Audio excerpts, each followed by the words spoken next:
daughter was locked away for years in prison. So that you could be free, revolutionaries caught sentences. So that you could be free, revolutionaries killed Klanmen. So that you could be free, activists stepped up to give you hope so you could believe again, breathe again, read again, sleep again, eat properly again, have time to play with your kids again, be a strong black man again, be a strong black woman again. They gave you life so you could live again. And many of y'all flipped again. Switch sides with the enemy again. They got an ancient warriors flipping in their graves, POWs yelling through their cell bars. How do you trust the enemy again? On some shh, let's be friends again. You heard? They was gonna make us American citizens. Well then how could you forget and forgive these lack of melanin hating, black history erasing, 41-time bullet blazing, money craving?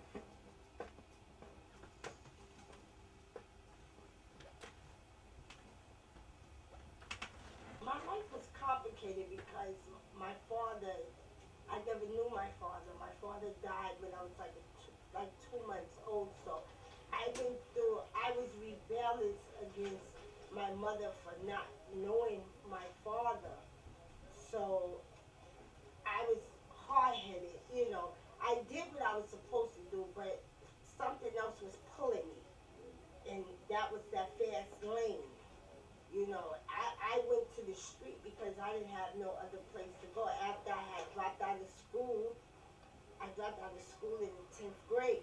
I was going to George Wingate. And the reason why I dropped out of school because I got arrested. People know me really well. They know what I'm saying.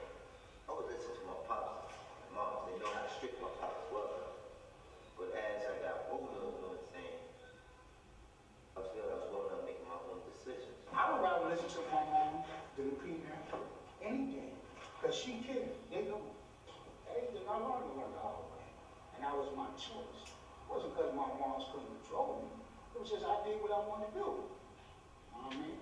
And there was consequences behind that.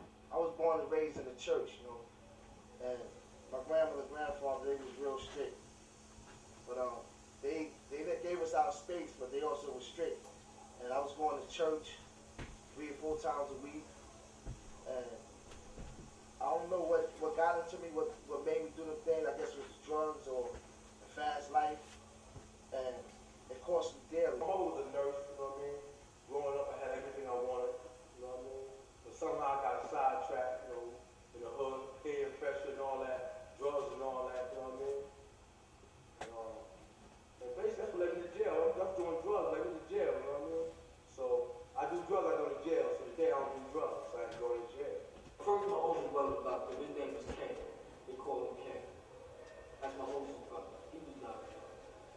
He got caught in 89. I just told him selling drugs for work reason he didn't mean to, but that's what he wanted to do. I guess he chose his life. He older than me. You know what I mean? So me and my little brother Mel, we followed his footsteps and we did the same thing. But we went another route. Because the drug took us behind it. I haven't met it.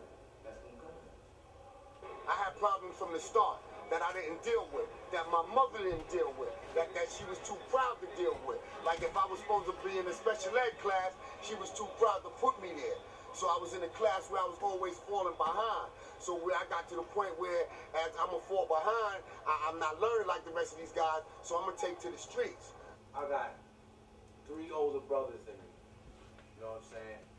And they set a path for us, but I didn't follow their path. I followed my path. And at the same time, my little brother followed my path. And when we went to prison, that broke my mom's heart. It broke my grandmother's heart. It broke my father's heart. It even broke my brother's heart. You know what I'm saying? They never even came to see me. 18 years old. I was 3'11". I was the shortest thing in there. Me, I got sentenced when I was 19 years old. Got sentenced in Rikers Island. I was 16 years old. My first one was like an adolescent, like 14. 24, 25. My first sentence, I was 16. My first grade, I went off when I was 17. First grade was, you know what I'm saying, was just hop, skip, and jump. Hopped in, jumped out. Jumped right back in. When I was 17, I was on trial for 2 years. 19 years old when I went up north. I between 21 and 75. All my crimes is grand larceny. I never did nothing else. I never sold drugs. I never robbed nobody. I never burglarized. I have one crime on my record repeatedly. Murder. But the murder charge was broken up to manslaughter. They found me not guilty of the murder charge, but they guilty of manslaughter, first degree, cause body harm and death. I got locked up for attempt murder, which usually for us, it usually come down to assault. Oh, my prime preference, you know what I'm saying, what my handle was, or who I beat, you know what I'm saying, I was that armed robber. It wasn't the strong arm, it was the firearm. That's what I do. Crimes I was convicted of, man, I was convicted of 4 assaults in the first degree, 4 robberies in the first degree, 1 reckless endangerment in the first degree, and 2 criminal possession of a weapon in the second degree. Me, I was convicted of 3 sales, 1 armed robbery, possession of a weapon 2 times. Distribution of crack cocaine, heroin, weed, marijuana, contentious Robbery, grand larceny, burglary, possession of drugs, drug sales. That's about it. Man, I got 2 gun cases, I got a drug case, and I got a robbery. Now, I'm gonna keep it real with y'all. I did 6 years on violations alone, all right? 6 years on violations alone, all right? And that ain't even counting the stretch I did. I went up north with only 4 years. 4 years, man. I ended up doing 15 years. I was innocent. I came in the street, strength of the bike rally the next week. I was bumping to a couple of guys. A couple of guys was already at High Point, and we was gonna go to the bike rally in Myrtle Beach. No, but during that time, we getting set up, getting the bikes and everything set up. And I was in the hotel, Market Square, Holiday Inn in High Point, on Main Street. They raided my hotel. They raided my room while I was in the shower. And they grabbed me out the shower. And they said, there was drugs been selling out the hotel. I said, how is this drug selling? This is a very well-known hotel, public hotel. You know what I'm saying? So they held us for like 2 hours in the room and brought some drugs all the way from Charlotte and bring it to me and say it was mine. I know I was guilty. I did it. Man, I was guilty as charged, man. I just felt I was innocent. I was guilty as a cop, man. I was totally guilty. I was doing me. Yeah, yes, I did, because when I first got caught, I caught my first felony in Beortmans, and Beortmans don't even exist today. That's how long ago it was. It's either me or the other, period. You know what I'm saying? If you got a gun and I got a gun, or you got a knife and I got a knife, whether we just doing it with our hands. I was always taught it was better than me, better than you, than me, rather. Before I was guilty as hell. I ain't even see him lie. Like Corella said, can't do the crime, don't do the time, don't do it. Nah, I didn't. Cause I was so smooth and sneaky and with it. I ain't know it was gonna get caught like that. The so-called partners that you think is your partner, sometimes it's not your partners. Because a lot of times they become snitches. Can't hold a weight, so you gotta remember who you deal with, how you deal with, and what you do. No, the law could never catch up to me. The only reason they call up to me, because the motherfuckers talking, snitching. You know what I'm saying? They didn't have no evidence, they ain't had no gun, they ain't had nothing. All they did was had 2 bodies. Yes, I always prepared if I get caught. Yes, I always knew that one day I would get caught. I tries to be greed and do other things, and that's what gets me busted. Oh, that wasn't even the thought. I was doing me. I wasn't thinking about the law. I was thinking about getting that money at that time and getting away with it, you know what I mean? Thinking about the next day, who I'm gonna get when I wake up the next morning. But for me though, when you do the crime, you get caught, you do the time. That's basically what it is. It's my way of life. I get caught, I do the time. I get away, I do what I do. Well, it's like this. No, I didn't think I would do that time. You know what I'm saying? I felt I couldn't get caught. That's why I did all what I had to do. You can get away with it for about a good 5 years, 10. You might have a 10 run. But the moment your crew start playing with those guns, you're history. You ain't gonna get rich selling drugs. One reason why you ain't gonna get rich, because your parents ain't gonna let you get rich. And two, it's got this card called Get Out of Jail Free card. You know, if y'all know what I'm talking about. The real brothers know what I'm talking about. You know, so you can sell drugs 5 or 6 years today, but eventually you're gonna get caught, man. And when you get caught, you're gonna wish you dead. You know, when you go to trial and you see who's telling on you, you might have a heart attack, man. And he don't have no knowledge of jail. He go to the wolves. You know what I mean? People use them. It's commissary. I mean, even you go upstate, they're still raping brothers today. You know what I mean? Up top, they're still doing that. Your brother from commissary take his ass, things of that nature. Back in the days, Rikers Island was loose. It's not loose anymore. You locked in all day, Sonny. You eat 3 times in your unit, 3 times a day. Breakfast, lunch, and dinner. It's being brought to you. You don't know how many hands that been in that food. You don't know the hands that come to serve you. It's clean hands. Then you got some people come serve the food, they nasty. They don't like you, they give you a small portion. You know, it's always something. You seen a kid or an 18-year-old come up in the system thinking thinking he's bad and tough, and the next thing you know, the next day, you seen him getting raped. Not being raped, but being manipulated in a way where he's being manipulated in a way where they're making him perform sexual acts.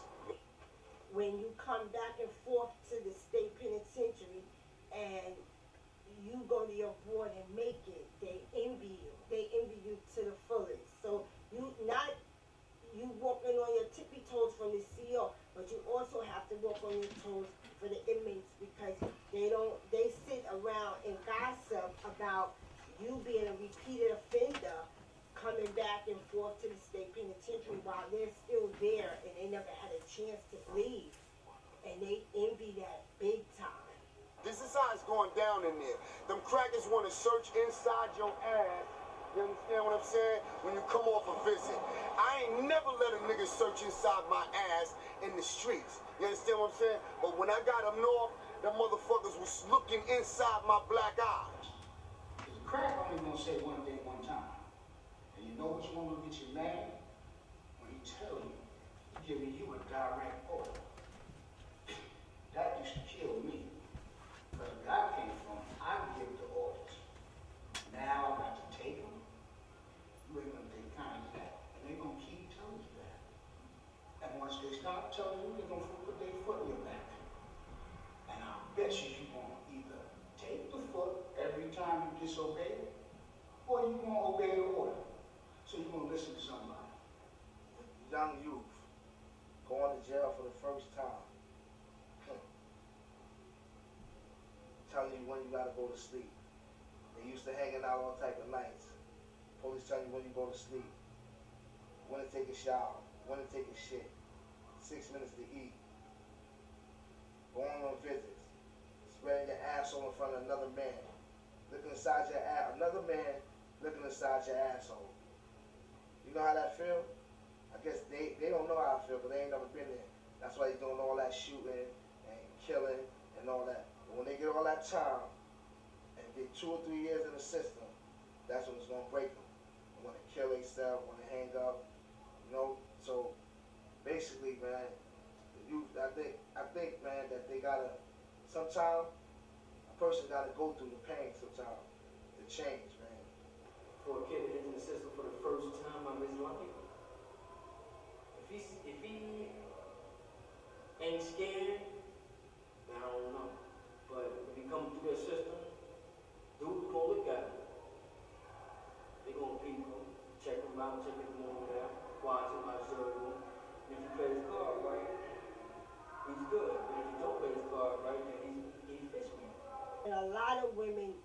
make it. A lot of them don't. A lot of them kill themselves on Rikers Island before they even get upstate. They hang out. When he first entered the prison system, he gotta go through a whole bunch of stuff. First of all, they taking your blood. Second of all, they gonna strip search you. You know what I'm saying? Third, your sneakers is history because they don't allow you to have your sneakers on the Rikers Island anymore. You gonna get some orange slippers. You go through the whole process of being booked all over again. Second, when you go upstate, you gotta go through that again. Third, you got to sit when you walk up in that prison system, you got to stand up on your own 2 feet before somebody take it from you. If you do something to me, that might be forgotten about, but somewhere along the line, 3-4 years later, I won't get you. But when I get you, it ain't gonna be where you think it's gonna be. Somewhere along the line, somebody gonna test them. You know what I'm saying? They gonna test them. If they see weakness or weakness, they gonna take advantage of it. It's a no-no for the youth. It takes you away from your life. It takes years out your life that you can't get back. You know, it stops your growth and family because you want to have kids and you can't have kids. You don't always want to have your family come to visit you every 3 months on a trailer. You know what I mean? And it's only for 3 days. You know, how much could you teach a child that you just gave birth to or anything like that? Life threatening. When I first entered the prison system, it was straight life threatening. Every time the cell cracked, life threatening. Somebody walked up on you, life threatening. Played ball in the gym, life threatening. Doing workouts, life threatening.